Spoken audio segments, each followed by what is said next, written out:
Hello and welcome to episode 95 of Jobless Weebs. Marco the Bureau Mexican, and with me today, Brian here. Hello. So nice to see you again, Brian. Yeah, it's good to be here. Yep. After another long week. Yep. Yeah. How's life for you? Going pretty good. I'm on a job search right now, so that's pretty exciting. I've also been watching a couple of different anime here and there. So yeah, it's been going pretty good. Legend of Zelda, still playing it. It's great. Oh man. Though I haven't gotten up against any Lionels yet. No Lionels yet, so I'll have to go up against some soon. Oh boy. My week was kind of like just diving into the animes that I like and that I've watched already more than 20 times. Oh, very, very great. Is the Order of Rabbit. Yep. Yep. I'm on episode 6 right now. Yeah. Okay, really I finished season 1 again. Nice. And I'm still I'm also watching Non Biori season 2. Oh, okay. Yeah, Non Biori is just so good. I love Those are the ones that I have always on repeat, like Non Biori, The Order of Rabbit, and Yudu Camp. Oh yes. Yeah.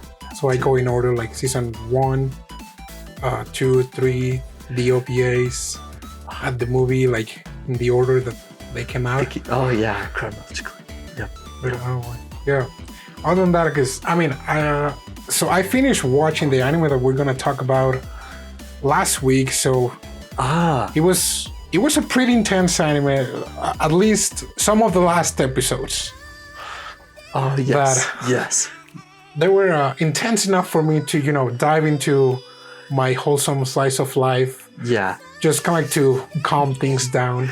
Yeah. But yeah, the anime that we're gonna talk about today, it's called Kemono no Souja, Erin, or Erin the Beast Player. That's right. Right? The Beast Player. And this is I forgot. When is this from? 2004? Let's see here. Originally, this is a novel that came out from 2006 to 2009, and it also has a manga adaptation. But the anime that we're gonna talk about, I'm pretty sure that it was adapted completely, or at least that's how the anime made it look like. Yeah, I would assume so. It's 50 episodes, so another 50 kicker. 50 episode kicker. Yep. 2 long ones in like almost 2 weeks. That's right. Just because we had the anime from the new season. But this is a great anime, let me tell you. Like, it reminded me a lot, or kind of like, I would like to say that, Ranking of Kings. In the character design. I would like to say rather that Ranking of Kings would remind me of this. Oh, okay. Since, right. This Erin one is much older. Before. Yeah. Because the character design, it's really simple. It took me a while to get used to it. Yeah. Especially because, we came from the 12 Kingdoms, and the 12 Kingdoms had a lot of more like this seinen look. Yeah. In the characters. Bold lines, and some of the heavy look, I guess you could say. But yeah, this one, a lot more simplistic. The backgrounds were fascinating to me since they were very textural instead of like detailed. Yeah. That was pretty interesting. Yeah, a lot of the backgrounds look like a paint picture. Yeah, I even thought of it as like reminding me of felt almost. Really unique style. The only thing that I was surprised is like the freaking animals. They were much more detailed than the character themselves. Yeah, they put in a lot more work on the animals. Yeah, Tora and the Beast Lords. Ooh, yeah. The original soundtrack, it's amazing. Yes.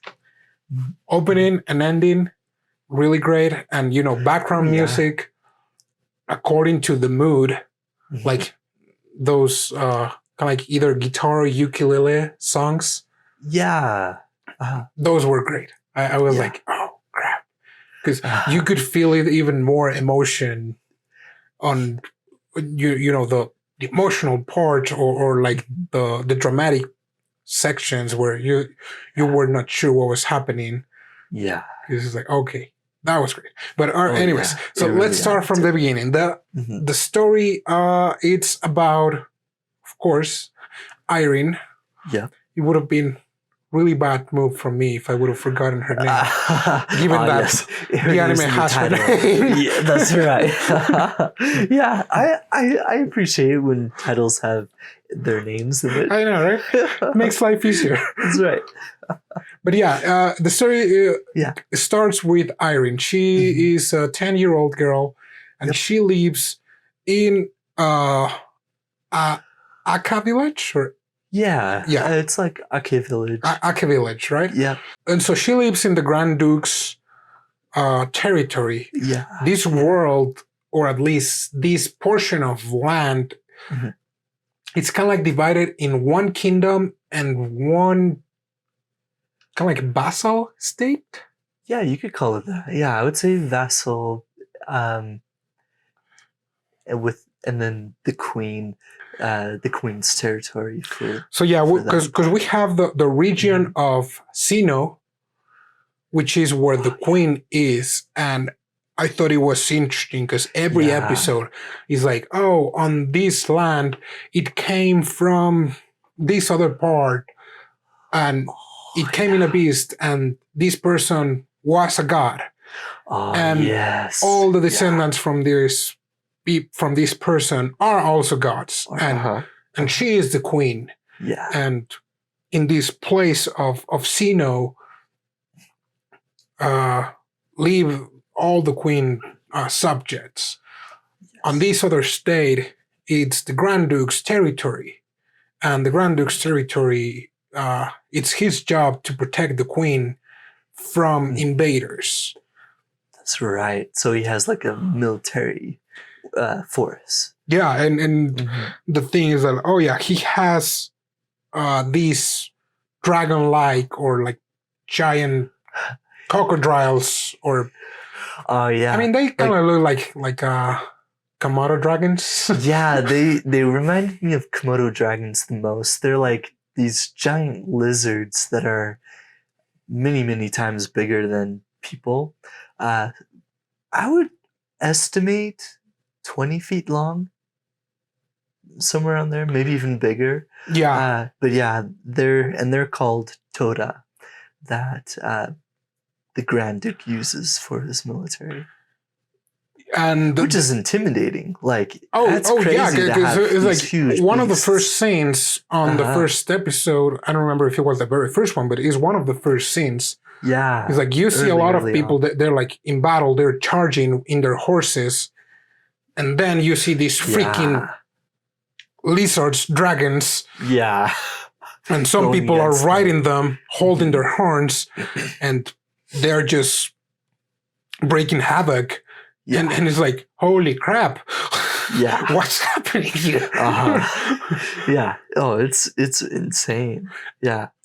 And then like it goes back to the village where Irene is, and she is this spunky, curious girl that it's, I would say, like in love with learning and experiencing the world. Very curious and enthusiastic. Which is, Yeah. you know, it's a really good depiction of how a kid that age is. Because at that time, it's like she's just curious. She has no sense of danger whatsoever. Yeah. And she's just like an hyperactive kid. Yep. And she has some very distinctive features, which are green eyes and green hair. And everyone else has like brown, black hair. That's right, yeah, a couple of black haired. But yeah, and so she just stands out like a lot. Oh, and her mother, she also has green eyes and green hair. So right off the bat, we know they're probably... She's the main character. Yes. Oh, wait. Yeah. Yeah. How, like, anime, how do we know they're the main character? Oh, just look at their hair. Just their hair, and you know. Yeah. And so right from the get-go, we see that they're a little bit different. And they're in this village that they're kind of outsiders, even though they live in this village. And the mom, she has this occupation to, she has like the task, I guess you could even say, to take care of or raise these Toda. Since this village, they're kind of like the raising ground for the Grand Duke's military force of these beasts. Yeah, and I mean, she's taking care of that. One of the other things that I would like to point out is that on this land, they are ruled by codes. Ah, yes. Which, you know, they are a little different from laws in a way that they're pretty radical. Like, if you're not following them, like, you get a pretty harsh punishment. And like, pretty much the culture on this land, both in the Duke's land and the Queen's land, is like, oh, we have a code. If we don't follow the code, then it's like, then what the heck? Like, you're supposed to follow the code. That's right, or else you're basically going against, for at least this territory's like code, that means that you're like a terrorist. You're like you're either going against the Queen or against the Grand Duke, which is like, it's treason at the end of the day. That's right. Because the Grand Duke is basically the Queen's right hand. Yeah, and so the group of people that we have, it's the Wajakun. They're from the Grand Duke's side, and the Holland. The Holland. The Holland from the Queen's side. There are some other groups. Yeah, there are. We find out in the first 8 or so episodes a little bit of the Mist people. They're kind of like a nomad tribe that are outside of the Queen's or Grand Duke's territory. So there are mainly 3 different people, different groups, I guess you could say. I guess there's another 4, right? Like the ones that are always battling the Duke. So yeah, we have an extra group that is called the Sigamul. And this group is kind of funny. So this group, it's battling. I guess before kind of like explaining the story, we just want to explain the setting because it is explained throughout the whole episodes. And like, if you're not following, you're gonna get lost. So first, the settings. It's like, we have this group of the Sigamul that they are at war with the Wayakun, or the Grand Duke's army. The reason why they're fighting with the Grand Duke's army, and it's a really weird reason. And it's a really stupid reason. It's not weird. They want the Grand Duke to be the king, so they're fighting the Grand Duke because they don't want the Queen. They want the Grand Duke to become king.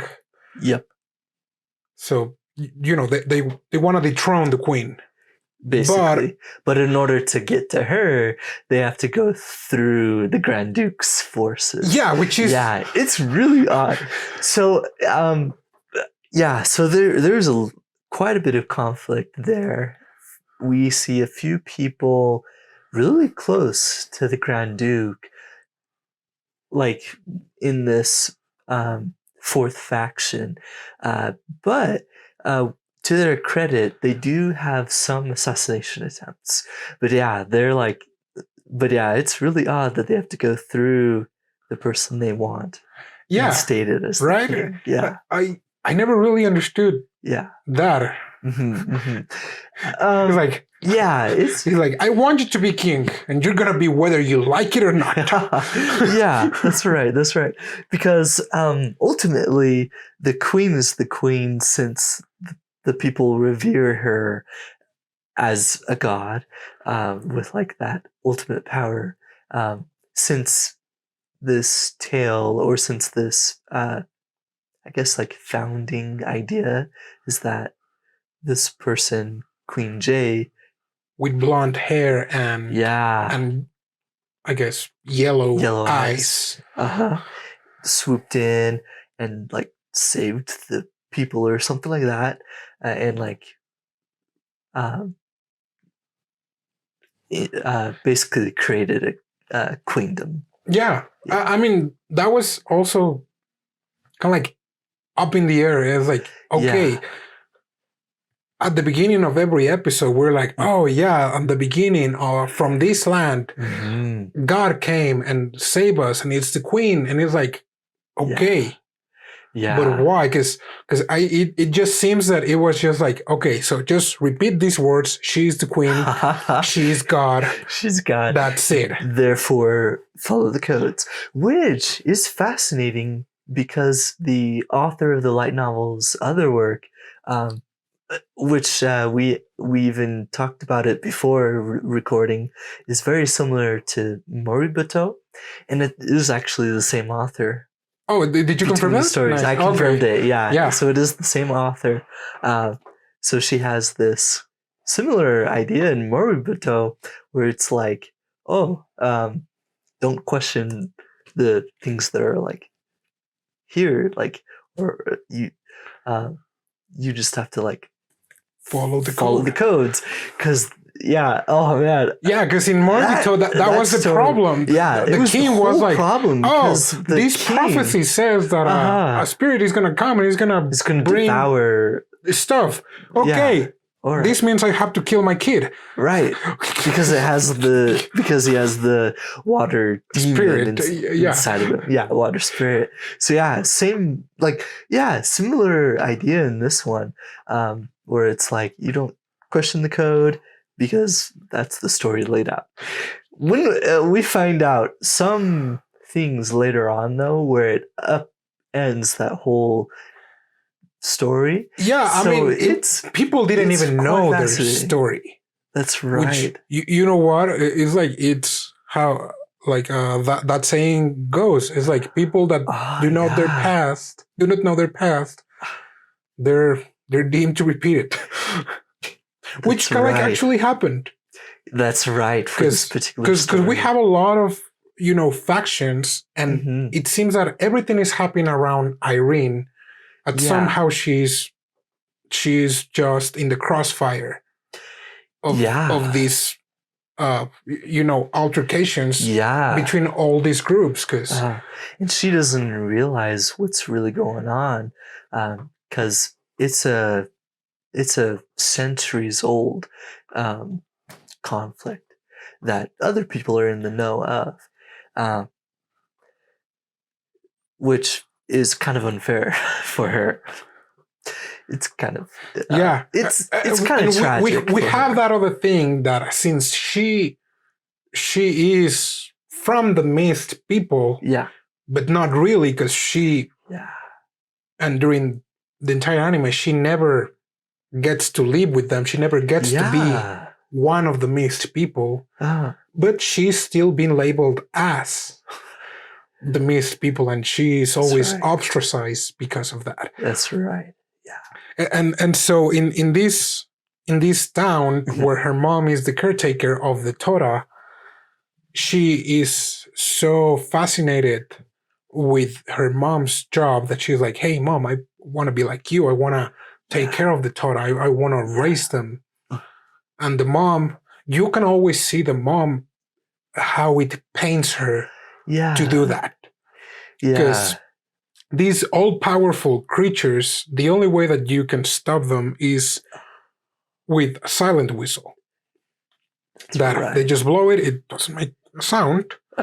and the dragons are like petrified. Yeah, utterly stopped in their tracks to the point where they fall down, can't move for a while. And they are also the diet of the domesticated Tora.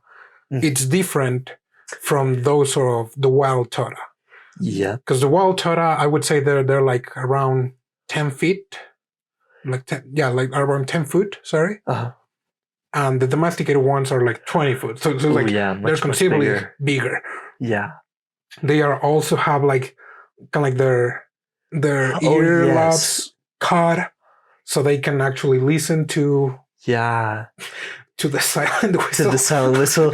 Yeah. Oh, that's an odd thing to say. But yeah, for so they're the wild Toda, they have like web coverings over their ears. I thought that part was so sad with Lulu having to have hers cut off. Yeah. And during the first, what was that, like 6 episode, right? Yes. That she was in the village.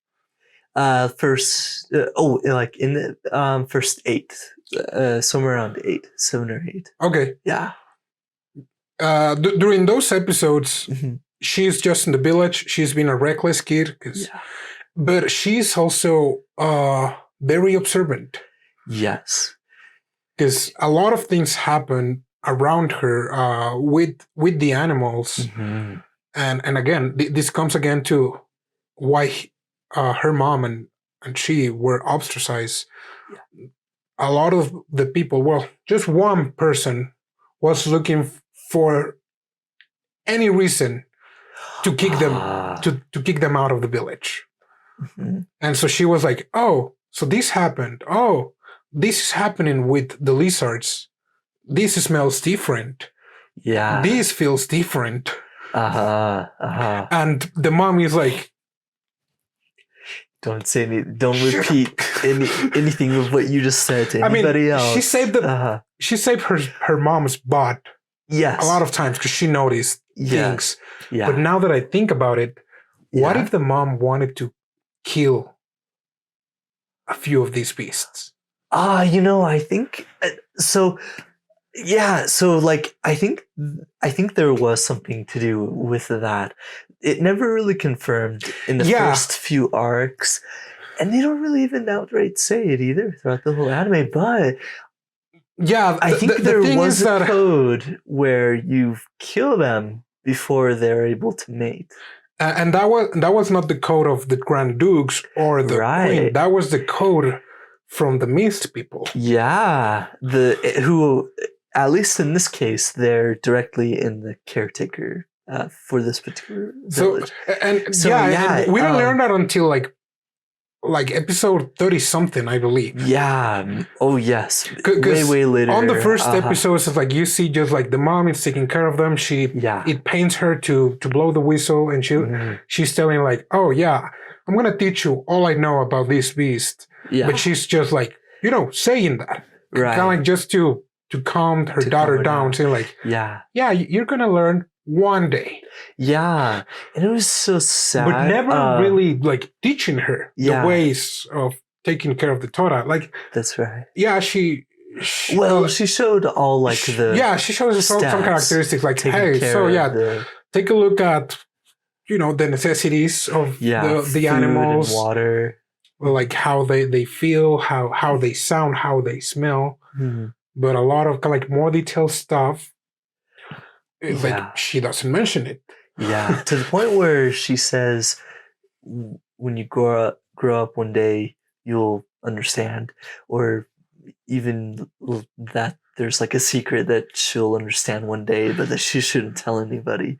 So yeah, I think it was the mother doing some stuff or like withholding some stuff. Kind of like following the code of the Mist people. Yeah. Even though it was, of course, against the code of the Grand Duke, because if the Toda die, I guess on the fault of the people who are taking care of the Toda, then it's the death sentence, basically.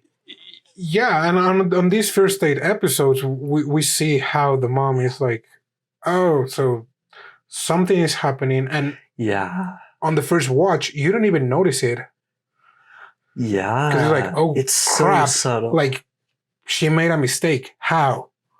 It was like, was she framed?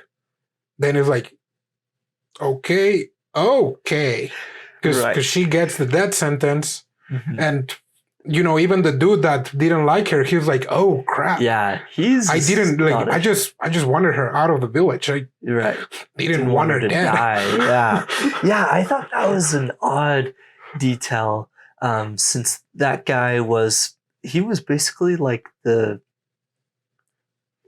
director of taking care of the Toda. I'm not even sure. Yeah, he was like the second in command after the village chief. Yeah, because the village chief, he's the one that basically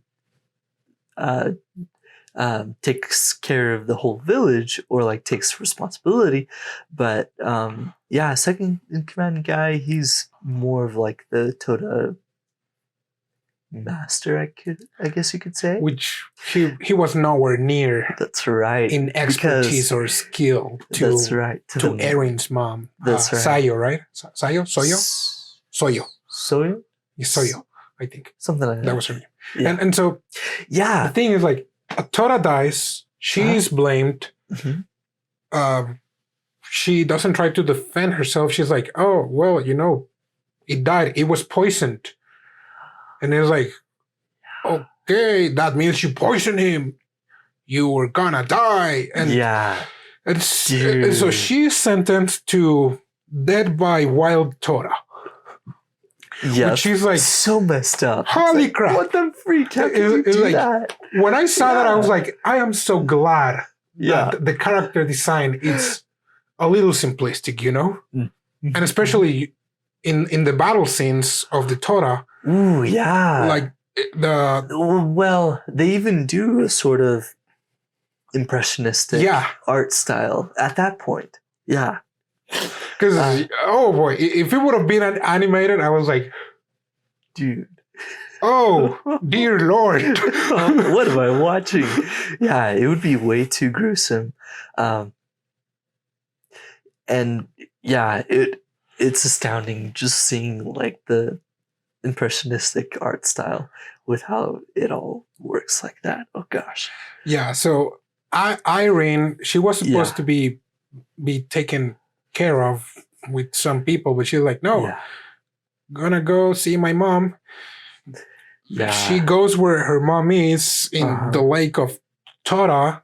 She manages to rescue oh yes, to her mom, while the Tora were like all swimming around them, like ready to, have their morning snack. Oh gosh, this is so messed up because they didn't even tell Irene that she was going to be sentenced to death. Like, because that was the worst. She just happened to listen. Yeah, she just she was like eavesdropping and was like, wait, they're doing what? She just happened to find out that she was being taken away, and I thought like that was even worse for some reason. And at the same time, we see a member of the Mist people. Yeah. Like watching over them. Watching. From a distance. Just like watching. It's like, the dude, he was just missing the freaking popcorns because it's like, oh, okay. It is like, dude, freaking do something. Yeah. Because when Irene was there with her mom. Right. It was like even guaranteed the freaking soldiers were like, oh, there's one more person that is not supposed to be there. Sad day. Oh well. They're like at that point they were total scum. Like, it was just the worst of the worst that they would like just say, oh, there's nothing more that we can do, but not even showing remorse for that. Yeah. Maybe possibly the second in command, the doctor of the Tora. Maybe a little bit, but maybe just a little. I think he felt just slightly guilty because the mom did tell him, take care of her when I'm gone, type of thing. And he kind of did.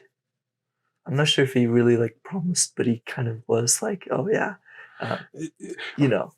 But you know, like you have a person in a lake, a bunch of giant lizards around you. Yeah. And you have spectators here, an spectator there, and he's just like, oh, her daughter's there.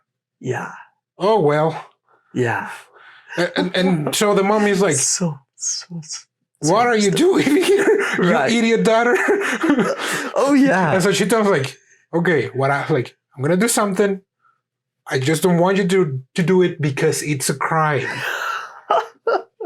And so she just like whistles, and it's a really distinct whistle, and suddenly all the Tora just came to a halt. Mm-hmm. And the guards were like, what the heck is this? This is not the mean whistle. What does she do? Oh, it must be a mist people. Yeah, wizardy or spell. It is like, yeah. So she whistles again. Petrified. One Tora comes, and she's like, okay, grab the Tora by the horns. Whistles again. Yeah. The Tora leaves. And she's like, Mom, like, what the heck? Like, come with me. Like, let's just get the heck away from here. And it's like, no, just live your life, be happy, like, find happiness, right? Find happiness, yeah. And that's literally she whistles again. Her.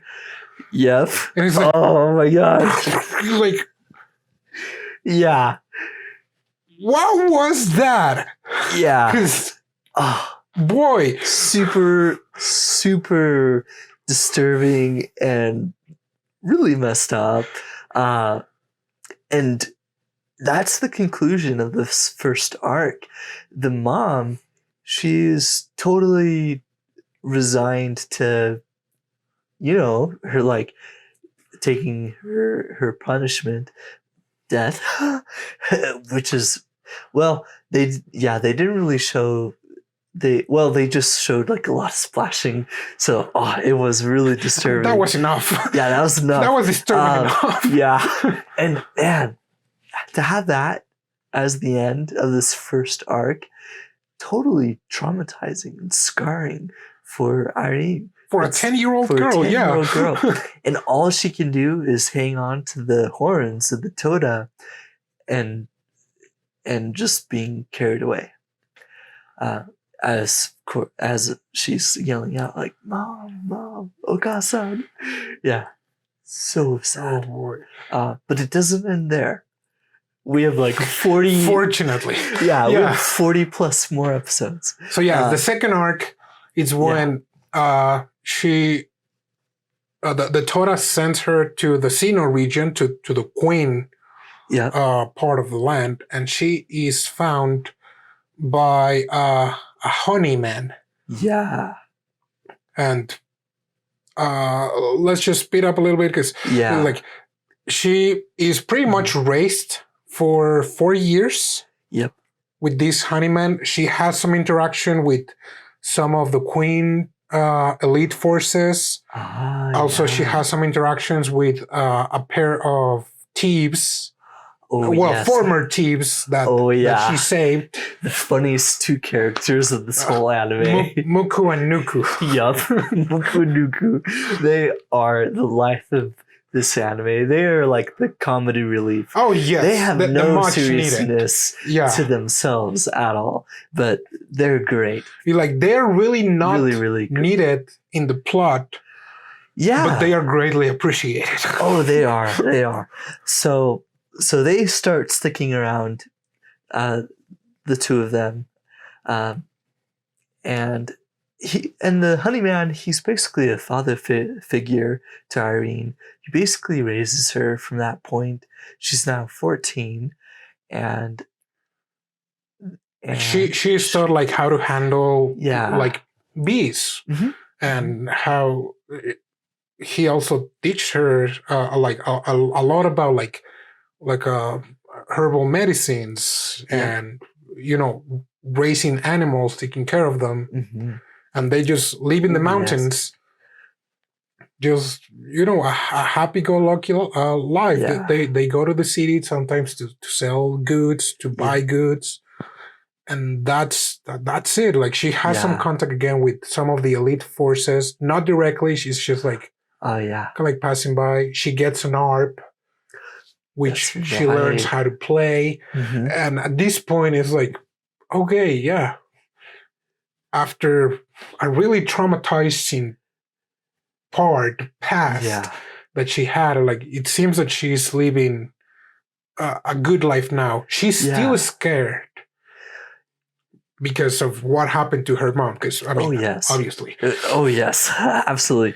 Yeah, even the mention of Toda is like it puts her on it. And at this point, even after 4 years have passed, she didn't open with the honey man. Yeah, I thought that was really surprising because she barely talks to the guy about her mother. She kind of tells him a little bit of her background, but like I think it is after 4 years that she opens up finally that her mother died. Yeah, after she spent like 4 years with him. Yeah. John receives a visit from his son, telling him like, "Hey, we need you back at the academy." And it's like, "Oh, sorry, like I have a daughter now, or like she's staying with me." It's like, "Oh well, we'll adopt her and we'll have her marry some noble family. It will be easy since it's our family."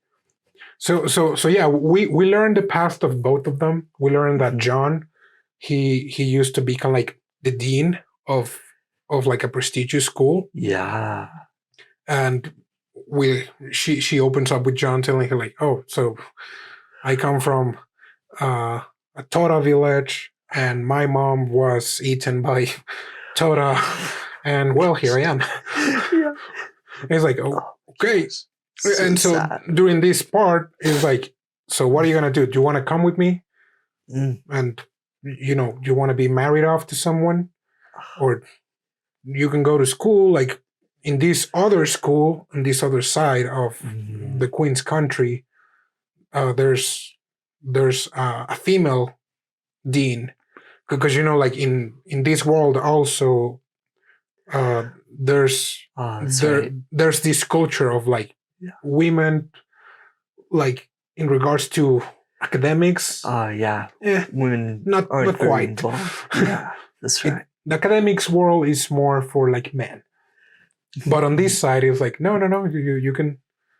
you can be a scholar there. And she also grows fascinated with the counterpart of the Torah, which are the Beast Lords. Beast Lords. I just thought the design of the Beast Lords were super good, It was. Kind of like straight up like a D&D character. Yeah, it's so fantastic. So these Beast Lords, they're massive.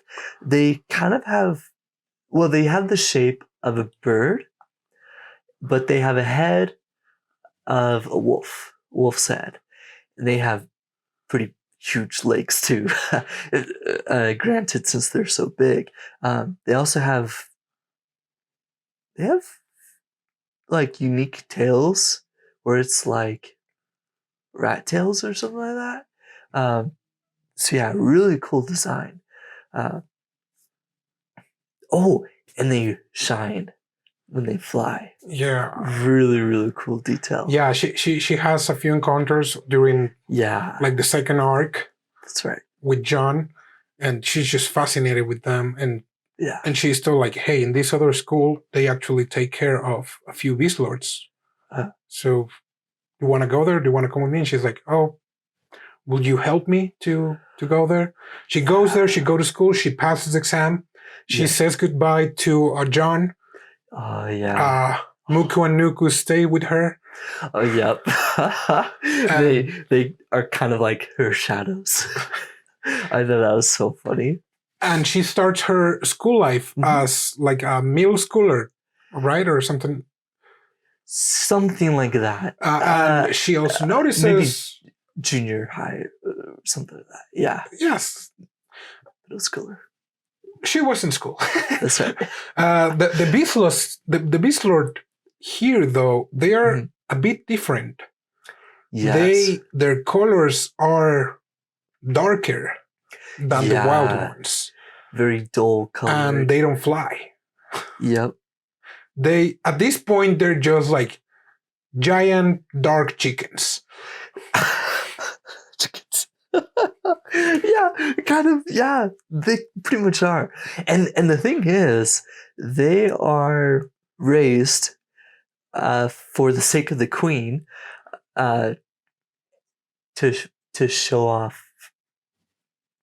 nobility power or like royal power. Yeah, since they're not really used in battle.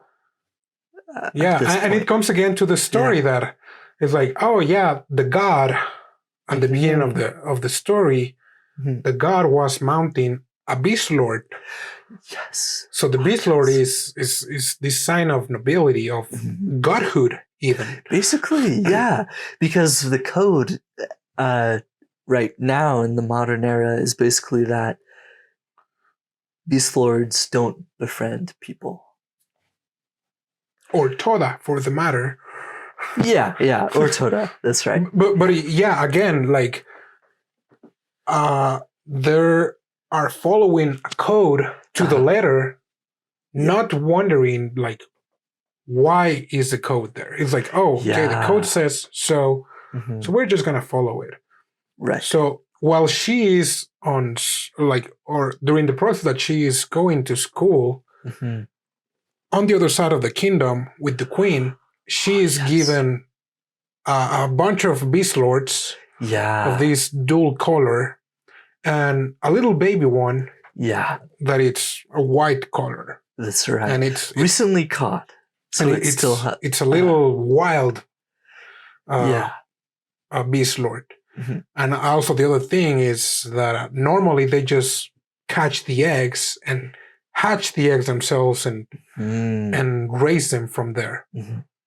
That's why the color is like that. And the same is with the Toda. They normally steal eggs. That's right. And raise the eggs. Like they are not involved in mating these beasts. That's right. And so there was another assassination attempt towards the queen. Yeah, with these gifts out in front of her. I thought this was a pretty cool part. This guy, let's see here. There was an assassination attempt from this bow and arrow, basically, that skimmed the shoulder of this baby beast lord, and then one of the Grand Duke's persons. No. One of the Sessons, one of the Queen's elite guards. Yes, one of the guards. Yell? Yeah. He jumps in the way. That was super cool. It was a really cool part. Like, and he shoots back, no less. He gets shot. So cool. And then we just see the freaking arrow in the helmet. Oh, yes. And it's like, holy crap. Dude. Is this guy good or what? Yeah. So really it just happens that, and at this point you're like, I mean, for a really good part of the anime, I just thought that the queen was there as a decoration. Yes, she is basically a figurehead for this kingdom, or queendom, really. That, she has like no power, really. Also, we see a few of the surrounding people too, like Daimya. Fascinating character there. Yeah, and we're gonna talk about him. And then Samia. Samia, which is the granddaughter. Yes. And the granddaughter of the current queen. That's right. Yep. And we also have on the Grand Duke's side, we have a pair of brothers. Yeah. Shunan, who's the older, and Nugan, who's the the youngest. Yeah. They also have a different points of views, but they're willing to fight to protect the queen. And as we go back to Irene, she gets commissioned to take care of the baby Tora, since the baby Beast Lord. Sorry, yeah, the baby Beast Lord. Oh yeah. The one that got injured. Yeah. And there was a senpai, Tomura senpai. He was like a high school student or a college student, right? Basically, yeah. He taking care of the baby, and the baby didn't want to eat. The baby was eating itself. Yeah. Oh, dude, I thought that was really cool detail, because usually when that happens, like, I'm not even sure if, I think there are some animals that have that sort of behavior if something's not right. But I thought that was a really cool detail. And so he's like following the codes, doing all these things that should be working, but isn't for this recently captured wild Beast Lord. And so Irene gets commissioned because I think she tells the Edal sensei, like that she used to be dean that she used to be in. Yeah, she does tell. In a village with Tora. Yeah, that's right. And so Tomura senpai gets a little mad because he's like, why are you putting this girl in here? Like, what does she know? And then he sees what she's doing is like, okay, yeah, she knows. Yes, yeah. I'm glad that he kind of like realized that she was, actually doing some on point stuff. Because if he would have like stayed a jerk, that'd have been the worst. Yeah. But yeah, he recognizes her. He came around, definitely. That's right. Because when Irene is taking care of this Beast Lord, she observes it day in, day out. Like literally, she sleeps with it. It was like, or like become inside. the Beast Lord. Oh yes. Be the Beast Lord. Oh yeah. Basically, yeah. I thought it was really cool. I thought this was a really cool part when she's like, learning. She's doing these things again that her mother used to do, and of course she used to do also. But she's kind of like following in her mother's footsteps. And there's some cool details here too, with her not feeding the water to the Beast Lord. She eventually names her Lilan. No, I think its name was already Lilan. Oh, that's right, because the queen named her Lilan. Yeah, but she is definitely following a different diet for Lilan. She manages to make Lilan eat. She is not using the whistle. She starts using her harp. Yeah. And she kind of like customs it. Yep, modifies it. Oh, it's so cool. So it would sound different. Yeah, with like the leather or material on one side of it. Really cool detail. And at this point, all of the teachers are like, this is sorcery. Yeah. A lot of teachers, and here again, it's like one of the things that, even though, the teachers, the students were made aware, they were like, no, I'm just going to go with my prejudice. Right. Because they were told like, okay, so she looks different, but she has never had contact with them whatsoever. Right. She's not one of them. Yeah. And then they're like, oh, and they still she label maybe her. Was able to do that because of the myth people. And it's like, freaking people. I was like, yeah. Seriously, yeah. Listen to me, you little piece of crap. Yeah, I know, right? And I want to mention this too, because this was one detail that I thought was even more fascinating, was that other than, of course, Erin and her mother, which was in a different part of the land, in different territory, and other than that other wandering guy who apparently watched over her, like throughout years. Yeah, and like what's up with that? It's like, back off, dude. Yeah. We'll get to him too. But I thought it was fascinating that these people have such a huge prejudice against the Mist people when they don't even interact with them. They don't even know their own story. People, like they fail to recognize their own history. Right. Yeah, they're like, oh, people said you guys are the bad guys. Yeah. So I will definitely not question that. Weird. And it's right. Like, it's just passed on. It's passed down. I thought that was really, really weird because we don't even see like why they hate Mist people so much until a little later. But yes. But as far as you as the audience knows, it's like none of them know what we as the audience experienced. So it's like at this point it's just like stupid prejudice that it's baseless. Yeah. Unfair. And so she manages to feed Leland without using the mute whistle. Mm-hmm. And that's the end of the second arc. Basically. Yeah. When she receives the bad news about John. I think it's before the end of the second arc, right? I think so. Yeah. Because it is before she turns 18. And that was also very emotional. She goes back with like the head teacher, who apparently knew John beforehand. Edo Sensei. That's right.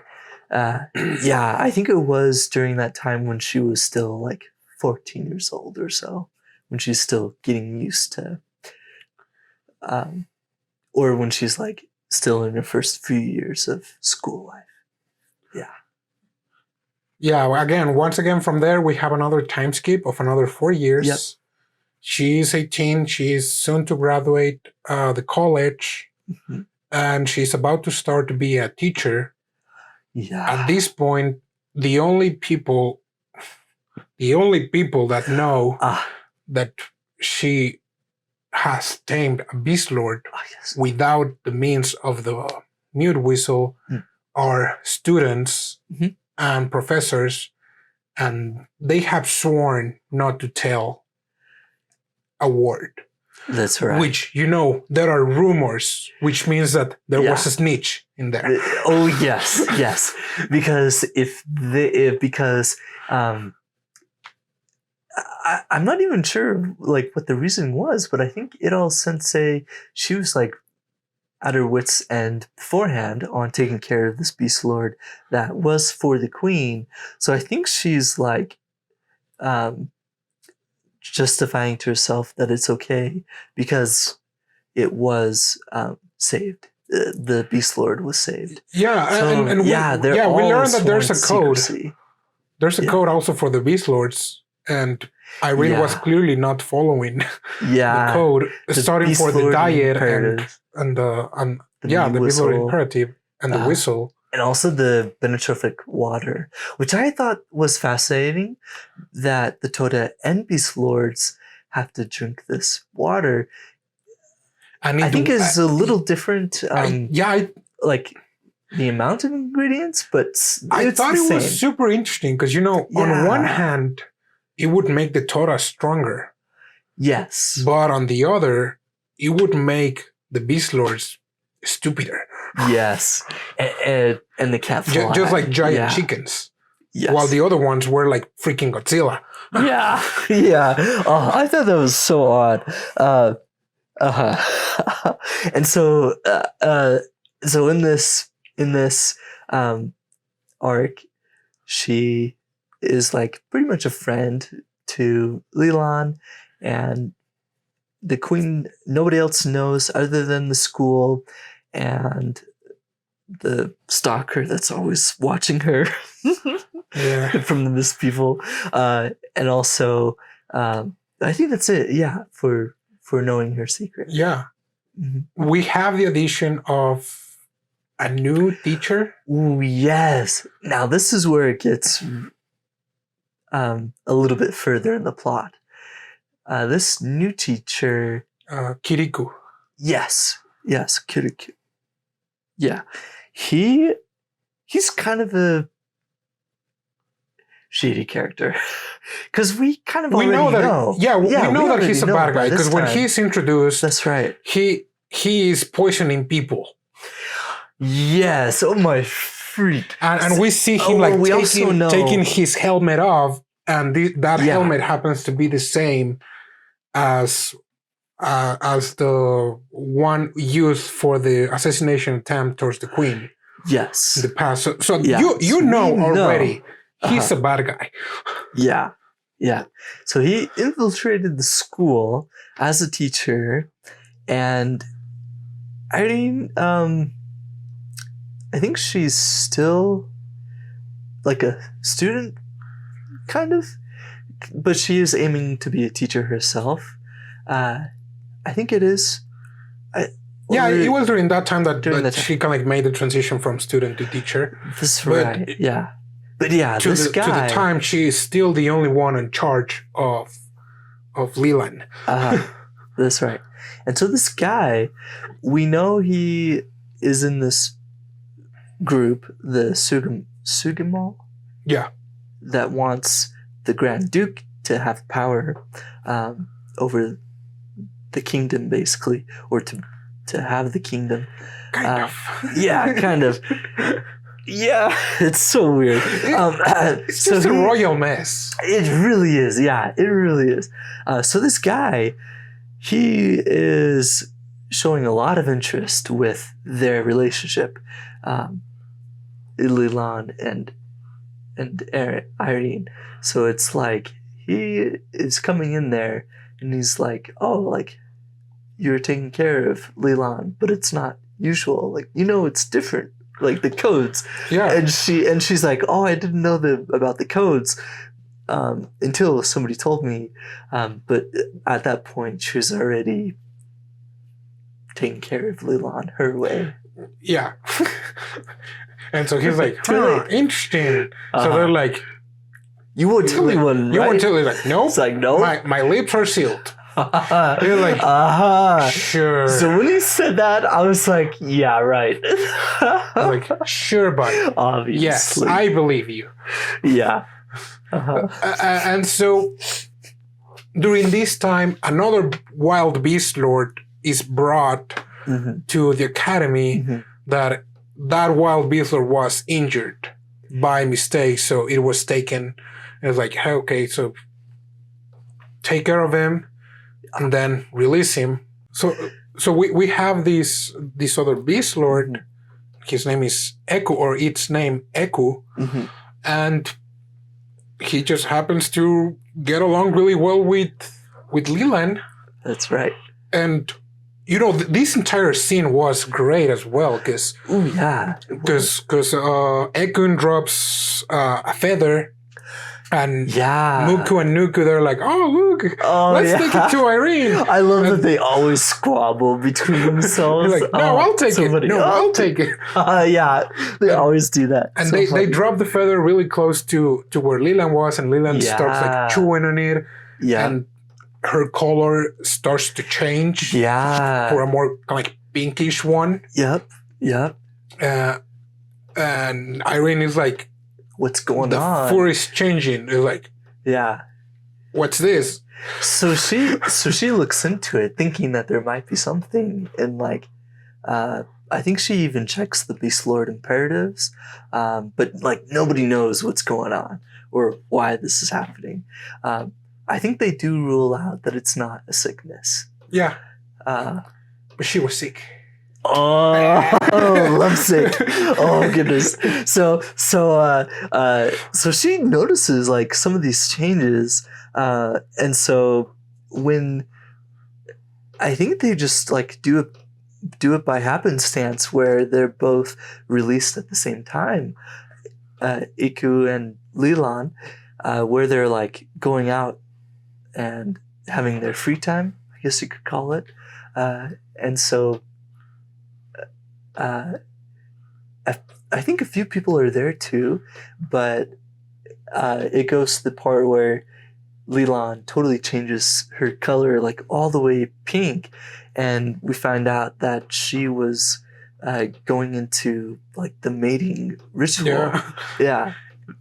I mean, very, very fascinating. All those scenes, that they start flying, all the colors that they show. That was my favorite part. It was amazing. Yeah. I really liked that part. Yeah. Because from there, it's like, okay, they have they're gonna have a baby as well. Yeah. And it seems like everything's going great. Yeah. And it's like, okay, what could go wrong from this? It seems really good to be true. Right. Like nothing bad is happening. It's all hunky-dory. When is it that... It's after that, after she has the baby, that she flies with... Ooh, yes. The cliff scene, do you remember? Ooh, yes. Was that after? No, it's before. It is before? It is before, yes. It is before? Yes, okay. Yes, it is before. I want to say it is before because after the baby, that's when they have the falling out. Where after the baby is born, like... Yeah, so like before... crap hits the fan really fast. That's right. So beforehand, they're like... I don't even remember the details or the events that come up to where... I think they're just playing out. Yeah, Leland was playing in a cliff and she was falling and Erin was like... and she keeps throwing her hat. That's what it was. Yeah. She plays with her hat because it's like, she wants to play and stuff. So yeah, when she does it, Leland keeps running. It's like a dog relationship at that point. It's like, very, very funny. Leland goes off the cliff, and Erin is like, oh no. She looks over, and it's like a little outcropping further down the cliff, but then it breaks. Yeah, and Erin was like, oh, I'm gonna catch you. It's like, yeah. No, you're both dead. Yeah, I thought that was the dumbest thing that she jumped in after Leland. Because, like, what are you going to do? Leland, you're gonna carry much bigger. Yeah. But I mean, that doesn't happen. Leland opens flight. And she is witnessed by Kirikou-sensei. Yes. And our stalker boy from the Mist People. Yes. And after she had the time of her life flying, she's called out and she sees this Mist People guy and he blows a mute whistle and petrifies Leland and she's like, dude. Yeah. And so this guy is like, let me tell you a story, because you're breaking taboo. Yeah, and this is where we really find out what the heck happened. We're told the actual history of how the events happened during this introduction that we had on the first episode of like, this god came mounted on a beast and it was awesome, and we're like, oh yeah, you're the god, you're the queen. And so he tells her like, okay, so there was this land far, far away from here. There was a king, and the king had commissioned us, the Mist People, to control the Torah so he could seize the land. But after that, he was pretty much kicked out of his kingdom because some other people wanted also power. And the place where he went to, he was saved by a girl riding a beast lord. Yeah. And the place where they live with the beast lords. And it was a whole community in the mountains. They secluded from they had everybody. They had their needs covered. Yeah. They didn't have luxuries, but they were not lacking anything. Like for food, they would rely on the beast lords. And the beast lords, if they needed food, they could find their own food. Yeah. Basically. And then he was like, oh, you know what? your guys can kill Tora. The place where they kicked me out, they have a bunch of Tora, and I just wanted them to, be happy, don't have war. Yeah. So and live in. Why don't we raise an peace, army of these guys and go back to my country, and then we can all join together? And it's like, and be a happy. He's like, okay, dude, there are a lot of things wrong with your reasoning. Yeah. Well, yeah, I agree. Also, the people basically who were living with the Beast Lords, they were like, yeah, okay, let's do it for like luxury or something. Yeah. Their reasoning was also kind of dumb. Yes, shallow, I guess you could say. Yeah. I thought it was an odd thing, but they agree. Yeah, a few of them agreed. Yeah, and they're like, okay, we're gonna reclaim this land, basically. Everything happening kind of in the span of 10 years, I believe, while they were like raising this army of Beast Lords, and then one day this army of Beast Lords came, and the army was like, oh, it's the former king. Is he gonna take revenge? Yeah. Let's ditch him. So they come out with their with their Tora. Yeah. And these Beast Lords, they just go berserk. Dude. They just start screaming, freaking Tora, like, yeah. And everything like, what's happening? And yeah, like a really gruesome picture. And the Beast Lords, they're not normal. They like are berserking at this time. They go berserk, and their eyes turn red. Yeah, and by this time, Jade, who was the one that agreed with this king, he was like, dude, what, like, to her business, like, what are you doing? Like, calm down. And like, yeah. It wasn't until everything was destroyed and annihilated that she was like, this was wrong. Like, this was so crushed. Wrong. Yeah. So, like, she, like, herself decided to go to another part of the land, because she didn't stay in that land, because that land was essentially cursed. Yeah. Or like labeled as cursed. That's right. And she didn't go back to the nomads. Right. So she decided to go to another land. Yep. So it's like, okay, I committed my war crimes, so I'm just gonna go somewhere else. Somewhere else, yeah. Okay. And by this time, it is like, okay, so now this is what happened. Jade escaped to this country and made these codes saying like, you have to rate the Beast Lords like this, so they cannot fly. They're just giant chickens. Mm-hmm. And cannot breed. And also the same happened with the Tora. And the kingdom was divided, because from that point on, the queen hated war. And so that's why the Grand Duke came into play, because it's like, okay, I'm going to protect you. You're going to have an easy life, peaceful life. I'm going to be your shield and your sword. Yeah. And at the same time, the Mist people were like, okay, this is also kind of like our fault, because now we know how to deal with Beast Lords, and also we know how to deal with Tora. So we're just gonna go in hiding, and it's like, that's right. Yeah. So they just basically seclude themselves. You're like, we're the Watchers. Crazy. We don't do anything. We just watch. Yeah. We have the power to stop people, and we can certainly indoctrinate them or educate them. But we decide not to. Too. Right. Keep everybody in the dark and just live in secret. We just judge them. Crazy decision. We just judge them, but we don't say a thing. Yeah. And I thought that was super unfair for Erin, since she's caught in the middle of all of this.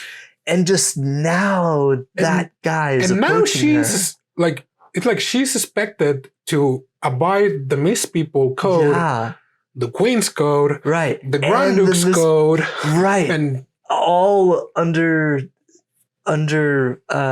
basically the threat of death, basically. Yeah, because if you were committing a crime, you should have never flown with the Beast Lord. Yeah. They're like, we don't do that. We just watch, you know? It's like, if it was its destiny to die because it didn't want to eat, that was it. And Erin was like, what are you talking about? Yeah. It's like, you idiot. It's like, you're doing insane. nothing. Yeah. Crazy expectations. Which at this point, you know, Erin, she still has kind of like this innocence of, you know, beast. They have their own lives. They should not be like, you know, kind of like chained by humans or codes or any kind of restrictions because they're beasts. They're supposed to be free. Yeah. Her ultimate desire is that the Beast Lords would live in freedom. But at the same time, I thought that she was also kind of like contradicting herself because it's like, oh, I want them to be wild, but I want to befriend them. Or like, I want to kind of like tame them or be with them. But it's like, well, if they're wild, girl, you're food. You can't do that. Yeah. Yeah, that was a little contradictory. I think that does kind of coincide with her struggles too, with especially the next arc or two. Yeah, that's a good point. Because like after that, we're going back to where we left. Like she kind of like brush it off, but still in the back of her mind. Yeah, because now she knows the truth. Then the stuff with Echo happens. They have a baby called Owl. And kind of like from there, those were the last 10 episodes. Yeah, basically. Things were going super fast on those last 10 episodes. Yeah, it's insane. It's like quick fire. The queen, she wants to see the baby. Since it's like, you know, revolutionary thing. No one else has ever done this before. So she's like, oh, I want to see this. She goes. It's a whole event. Things happen there. When she comes back, there's a group of Toda who ambush them basically and tries to assassinate the queen. But they find out that there's no crest on these Toda. Since the Grand Duke's Todas, they always have a crest, depending on the village they were raised in. So there's a huge like conspiracy coming out at this point. And then Eyal, he also notices this, but he's also kind of like not in the know. And so I think it's Erin who knows. Yeah. Who kind of is told. Yeah, because when she was a kid, she saw that firsthand. That's right. They always have crests. And the thing is that they only know that the only person who has Toda is the Grand Duke. So they're like, oh, the Grand Duke is attempting against the Queen. Yeah. So he's a traitor. Yeah. Okay, we're going to ditch him. Because Damia is coercing Erin to escort her. That's right. Like after this attack. That's right. Yeah. Because Erin sees this and is like, "Oh no, I gotta save the queen." She grabs Leland. Yeah. And Leland goes freaking berserk. Yep. And this is where it clicked for her. Yeah. Because he's like, "Oh, Leland, if I want him to be a beast, this is how she's gonna act." Because she just went crazy, like all of these guys that were attacking were just like turned down to pieces, and she was just first hand looking, and it's like, Leland, stop, like, girl, please. Yeah, and just before this, she had to use the mute whistle, or else Leland would have attacked the queen. I think the queen was pretty dumb at that part, trying to get closer. But yeah, so it just ruins their relationship. Leland and Erin. No. When she uses the mute whistle is way after that. When they want to take. Oh, it's after that. Yeah, like when the other officials come to grab Leland, but she goes crazy. Oh, yes. Oh, that's right. That's right. Sorry, I was misremembering her using the whistle. So, but that happened. So the thing is that things just go fast, really it fast. Because like she defends the queen. The queen says like, "Girl, help me," and she says like, "No." Yeah. Damiya says like, "Excuse me, like, did I hear right? Did you just say no?" She's like, "Correct. I actually want to talk with the queen." I was like, "Excuse me?" Because Damiya, dude, he's a great character. Let me tell you, I hate him, but he's a great character. Yes, yeah. And she just has an item with the queen, and she just tells the queen like, "Do you know?" And the queen, "Know what?" Yeah. Okay, you don't know. So listen to me. She tells the whole story. Yeah. The queen is horrified because she's like, "Oh, so Queen Jade is now God. She's just freaking human murderer." Yep. Oh, she's like, "Okay, yeah, Irene, like, I got you back. You don't need to take care of me. I'm gonna make sure that you're not taken advantage of." Yeah. Which lasts for like the rest of the episode only, because that's right. Things happen and the queen is no longer with us. Yep. And so as soon as Irene gets the notice, she's like, "I'm in danger." Yep. Because the freaking queen is gone, and now it's the granddaughter, Samia. And the granddaughter is queen. She doesn't know. She's just like the former queen, or worst. Yeah. And Damiya is like, "Okay, by order of the queen, Irene, you're supposed to come back to the palace, to where the academy is." Yeah. So I've sent some people, and some of those people that were sent were actually the ones that took Leland when she was a baby. Yeah. So Leland just went crazy. Yeah, that's when she when she attacked those guys, and she was like, "Leland, calm down." And then her fingers were cut off, and she was like, "Oh, nope." Now she blows the mute whistle. And that ruins the relationship. That's ruined the entire friendship, because now the relationship is just based on fear.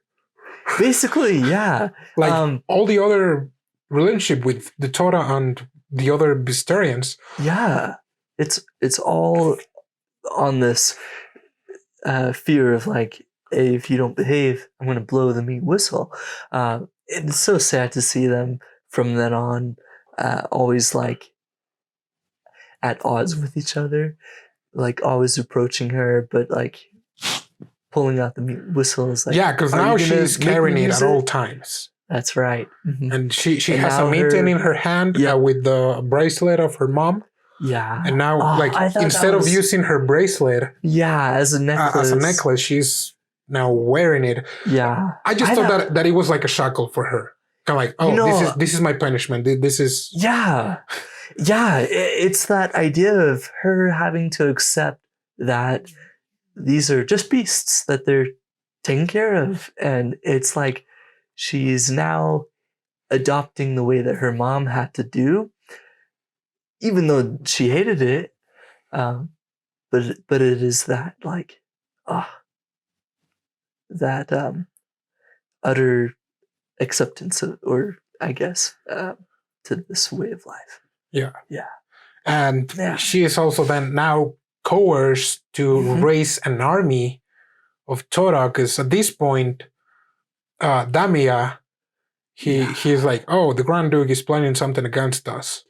He has Tora. Well, after what you've shown us, we're gonna use Beast Lords. We're gonna use Beast Lords, and we're gonna show him that we're gods." Yeah. And so Irene is like, "Oh, so you also don't know?" And it's like, "Don't know what?" It's like, "Well, if I tell you, will you change your mind?" "Nope." Then what's the point in me telling you? Yeah. And so like things also take a turn for the worst, because on the side of the Grand Duke, since he's been blamed, Shunan, who is now taking the mantle of the Grand Duke, he is like, no, we're gonna clarify this misunderstanding, which he handled horribly. Yeah, to be he fair. was such an idiot. Yeah. Okay, because it was a good. He was handling the situation good when he went to the audience with the queen, with the new queen. Yeah. And he was like, "Hey, we're protecting you, and as a proof, here are all these men injured, fighting for you." Yeah, like I am doing my job, and unfortunately, he wasn't able to really prove that it wasn't him. But yeah. But then he gave an ultimatum. Right. Because this is where it goes. For the previous story, it was like they had a thing for each other. Yeah. Kind of like something romantic. And then like, sure. You know what? It's like, you think you're a pure queen, but you have no idea what war is like. So you kind of have purity if you don't know what's like the other side of the coin. The flip side. So, and then this is where, like, I thought this was kind of, I don't know if it was really necessary to draw out like the corruption of the kingdom, but he basically threatens her, saying, "Hey, like, you're either gonna marry me, or I'm gonna come and basically wipe you out with my Tota army. Yeah, I mean, take over." Like, that was a terrible move. That was a jerk move. Because it's like you still had a chance. You still had a chance with her. Yeah. Because it was something that you build up with time. Right. It was probably a losing chance, but yeah. But it was like you were on the friend-zoned ometer. You were a little more in the kind of a crush. Sure. But then you went to the to the jerk-ometer, where you are like the enemy of the state. Marry me, or I'll take over your kingdom. Yeah, because he's like, your royal. You can either marry me and we can fix things. Yeah. Or you cannot marry me and I will destroy the country with my Tota. And she's like, wait. I thought you would have said like, marry me because I love you. And you can see his face like, okay. Oh, damn. Yeah. It's like, that was an option too. Dang it. And oh my, for her to say that, it's like, and he was like, no, wait, guy. You don't understand. And he's like, I don't understand why, that you're threatening me? He was like, I mean, yes, but no, it came out wrong. And he's like, dude, don't fix it. It's like, yeah, you screwed up already. And now that I think of it, because we laugh at it, because it's like, you say marry me or I'll take over your kingdom. We have he seen had much better arguments. Oh yeah, he was like, please, marry me because I love you, and we will like improve this country. Right. Like, yeah, or I'm gonna do it out of faith because I wasn't the one who killed the queen previously, or any of that. Yeah, he could have started with that. It's like, we didn't kill the queen. Killed the queen. Like the crest. Like, look, all of our Totas are marked. Yeah. But no, the idiot was like, we are powerful, and we're going to destroy you. So like, we're here to rescue you. But don't resist. Don't resist. Oh yeah. Oh, another one. Now that I think of it, is like Super Mario Brothers. Bowser. He's like, marry me, or I'll take over the Mushroom Kingdom. Well, spoiler for anyone who hasn't seen it yet, but it's been a while. Bowser is like, were you expecting me to marry you, like, or destroy my kingdom? Kinda. Princess Peach. Yeah. But yeah, so that was the point. Because crap hits the fan even harder after his screw up. So what happens next? Damia. Okay. Oh my god. Yeah. I think it's a good time now to talk about him. Okay. Yes. He is our main antagonist. That from the very beginning, he has been pulling the strings and pretty much raising this opposing faction, making it look like it's supporting the Duke. Yes. and it's just amazing because he is this really well-written villain. Yeah. In a way that he doesn't stand out too much. Yeah. And you can see him as a creepy dude. As the audience, you see him like, okay, he's kind of creepy. Yeah. But from like the character's point of view, it's like, okay, yeah, he's just another noble guy and probably he's related. Really a really patriotic guy. Right. It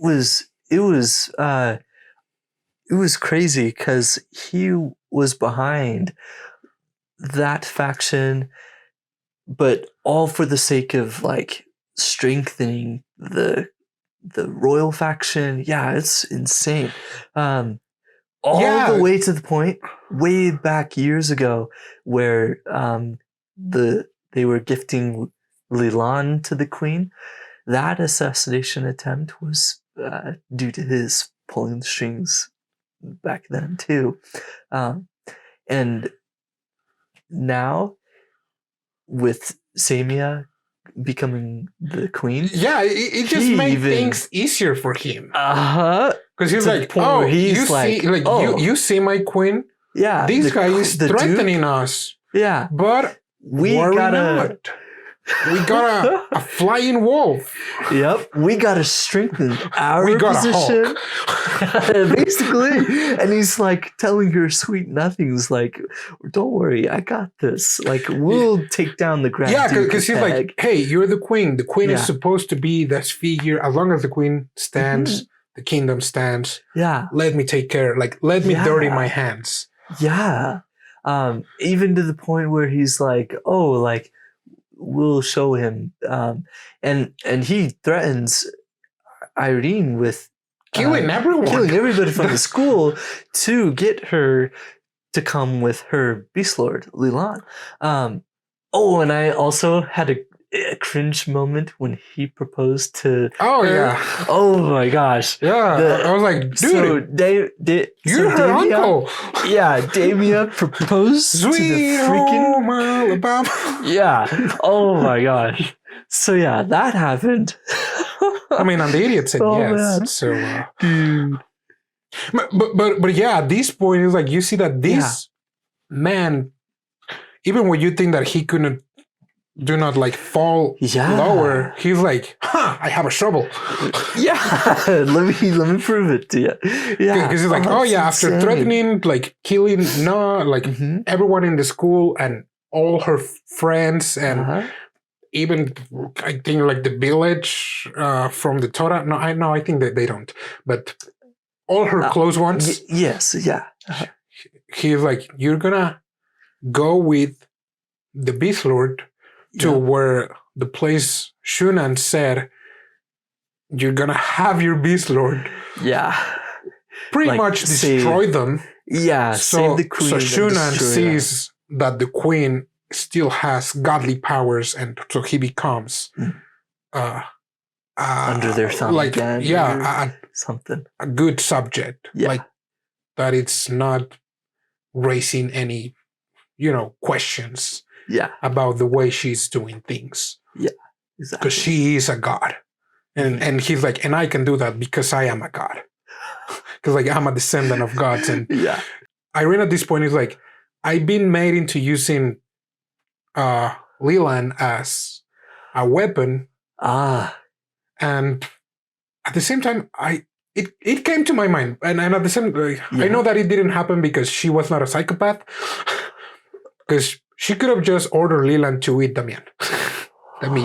Oh, no. Seriously? My gosh. She was the only one in control of the Beast Lord. She could have just said to the Beast Lord, like, hey, take care of these guys.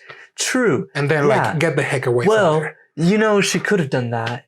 And she did know that it was his doing. It's like... It was Damia who raised that Toda army with no crest. So yeah, at that point she could have.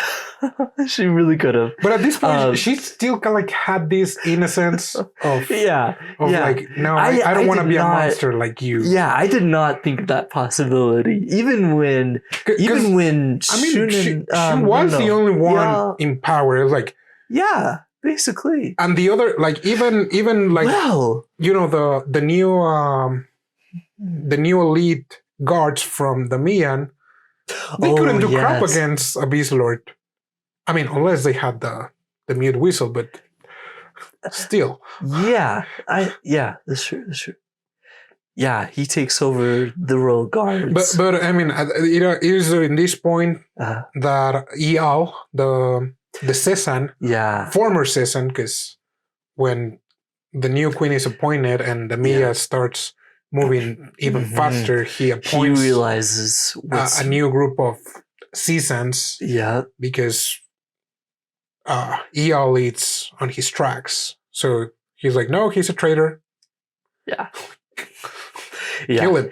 And he even confronts. Damia is like, hey, I want to talk with you, but yeah, he like confronts him. But is poisoned. Yeah, which is like, whoa, you're gonna kill everybody. He also drinks the potion. He just keeps the poison.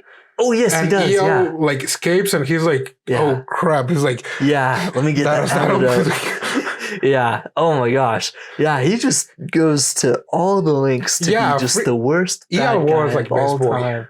Oh yes, he was. Yeah. He confronts Kirikou Sensei. Yeah.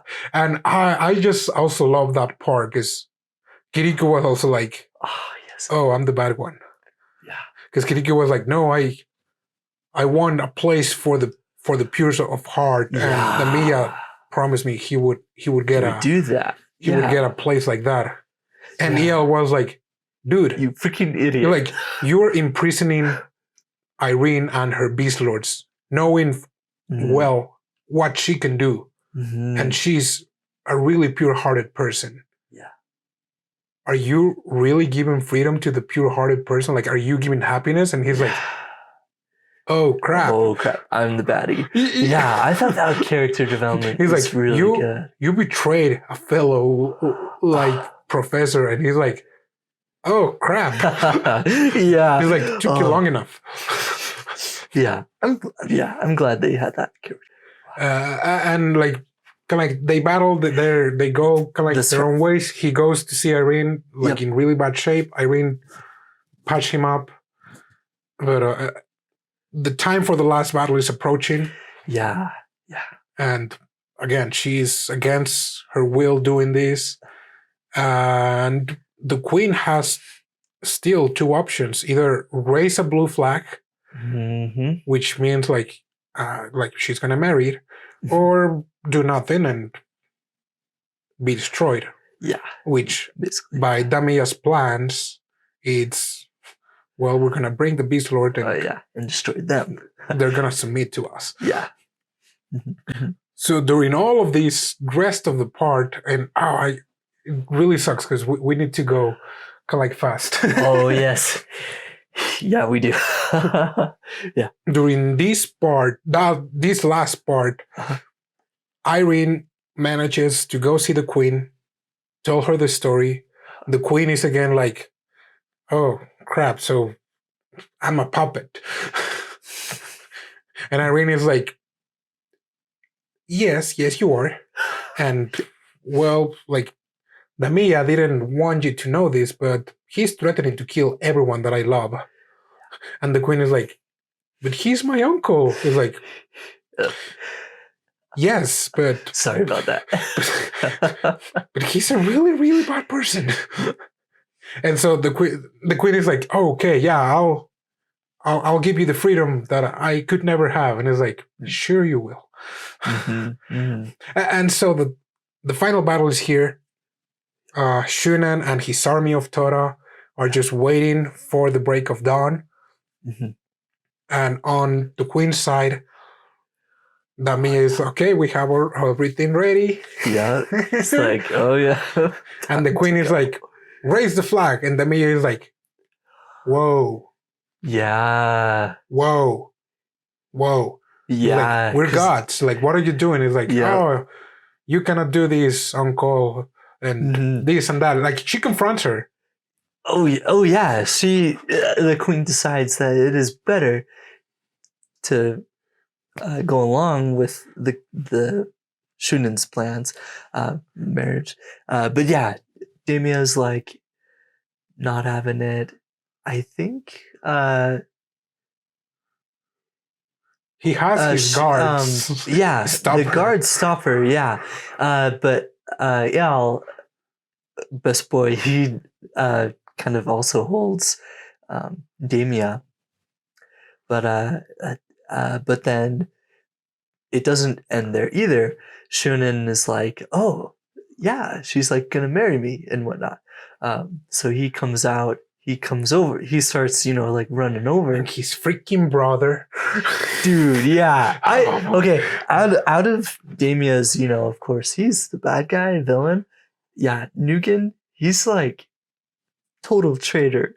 They had some beef between the brothers, but yeah, he's like all gung-ho with Damia's plan. He comes out with a secret Tota army. Oh, that was crazy. He calls his brother like a traitor, and this part was so dramatic because you know, like the Grand Duke was there, like Shunan's and Nugan. Oh yes, the dad. Yeah, and he was killed, and nobody said anything. I was surprised that nobody said anything because you saw him flying, and it's like, oh crap. Yeah, that guy was just like focusing on like getting his brother, even though like the flag was raised already. Right. They were like, okay, like, yeah, we're good, man. Like, stand down. Yeah. But the freaking brother was like, no, you're a traitor, and we have to follow the queen. Right. And by this time, he didn't see that the queen was actually being held hostage. Yeah. Oh gosh. And things were like going down, and it was just a lot of confusion because Erin was like, oh well, I guess I have to use Leland and save this guy. But and she goes, she uses Leland's power. She actually manages to make Leland not go berserk, which, it was really good because at this point it's like, okay, you know what? This bond that they had of fear, it kind of like dissipated again. Yeah. And they had a new bond, even different from the one that they initially had. Yes. It was like it was a little different. There was more trust in that relationship. Yeah. It was not of like a mom and a daughter, which is the kind of relationship they had because Leland saw Irene as like the mother figure. It was more of like, hey, we're buddies. Like, we got this. Like, was more like that. We're kind of like equals. Like, you take care of me, I take care of you, kind of thing. And so she goes. She saves Shunan. Yep. And this scene was so epic. Yeah. And especially when she gets shot with an arrow. The thing is that she got shot by Shunan's army, not by Nugan. Yeah. Because Nugan's army, the Totas were put down. Right. Yes. And I was like, dude. She's saving him. Why are you shooting? Like, why are you shooting? I thought that was. Yeah, that was so dumb of Shunan's people. Yeah, it was that. I'm freaking Shunan was doing nothing. No, I was like, hey, stop.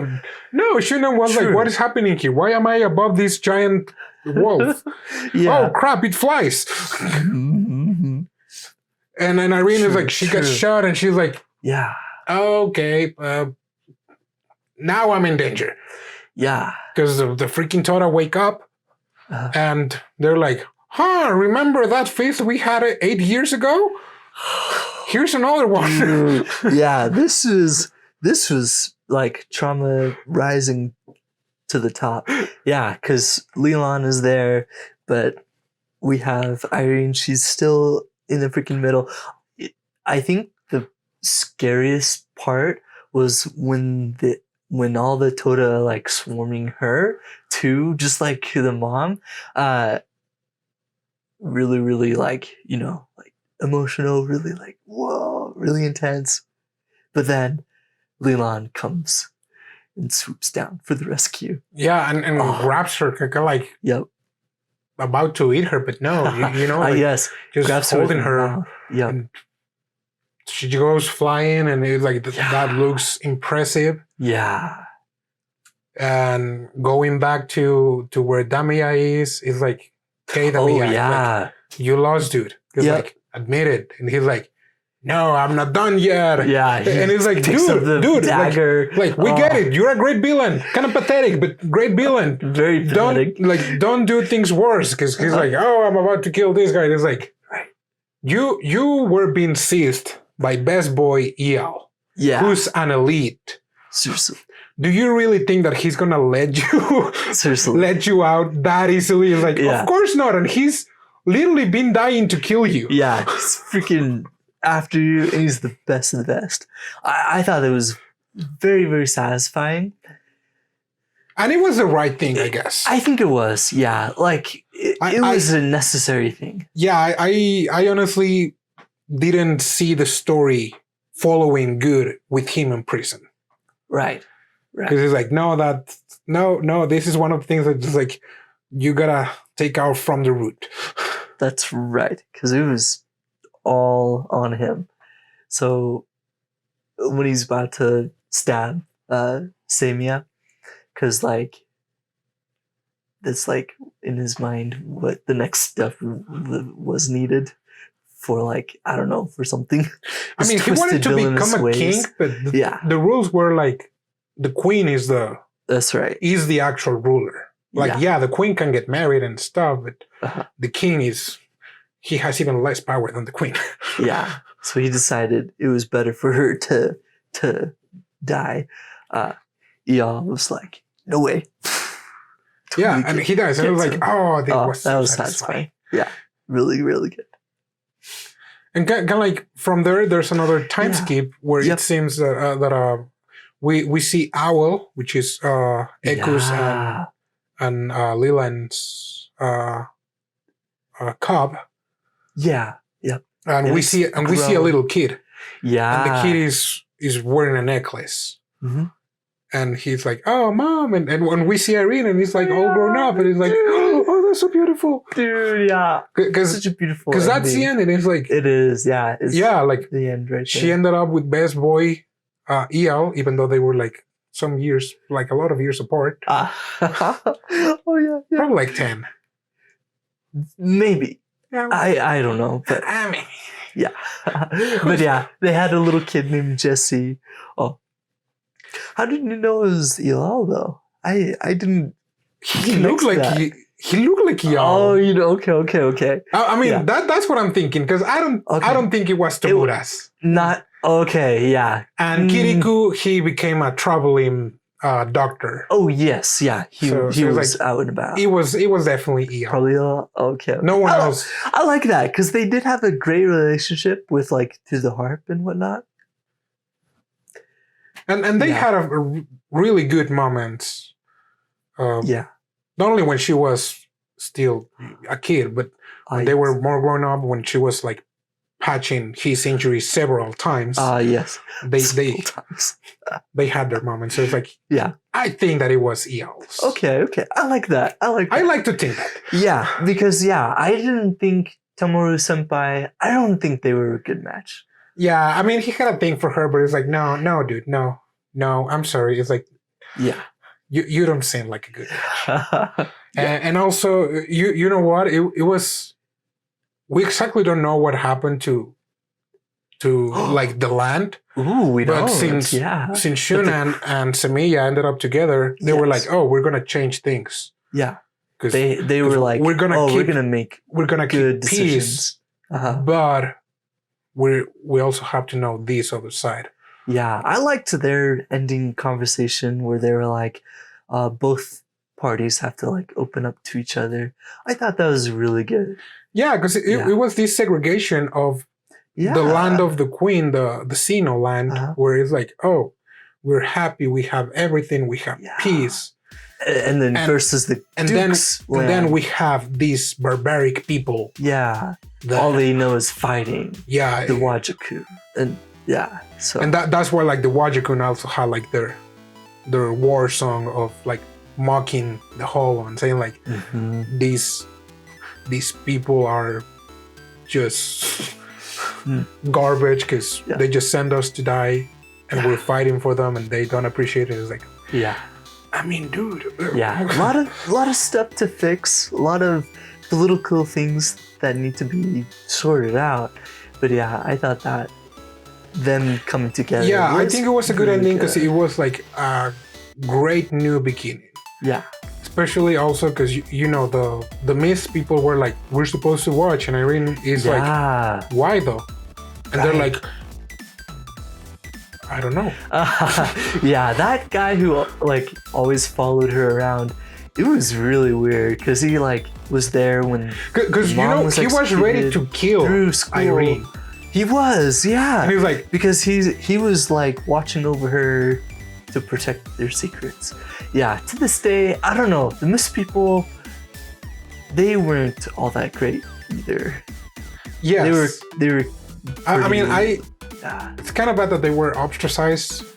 Right. But at the same time, nomads. At the same time, decision, it's like they had the means to educate people and to tell them like, hey, we don't do this because of this, and if this happens, this is what history tells us. So let's not do it. And kind of like develop more, I don't know, more laws rather than just a code seemed like a very restrictive law. Yeah, very restricted, segregated. Yeah, because it's like you just do this, you just follow this, and do not ask why. Just do it. Yeah. And that was the problem with Erin, that she always had like a why because of this, and why because of this, and why. It's like, shut up, please. And it was, exactly. It was never satisfying enough for her. Yeah. So all in all, I think it was good. Erin grew up. She got married, had a kid at the very, very end. I thought that was a great story. And I would imagine the codes may have gotten better, depending on what they actually did. But yeah, I thought her growing up was fantastic. Yeah, it was a great anime. Yeah. We skip a lot of things. I don't think we skip as many things as, you know, the 12 kingdoms. We probably skipped way more there. But Noku and Moku were my favorite. Yeah. They were hilarious. Yeah. Oh boy, but I hope you guys enjoyed. Like, we missed enough stuff so you don't have to like, oh, these guys just ruined the anime for me, because I don't think we did that. Yeah. Still a lot to watch. Yeah, and we still suck at explaining a lot of things, so a lot of things are way better than how we very dramatic. But, yeah. So true. Yeah, keep watching anime, and we'll see you next week. Jane. Matane. Matane.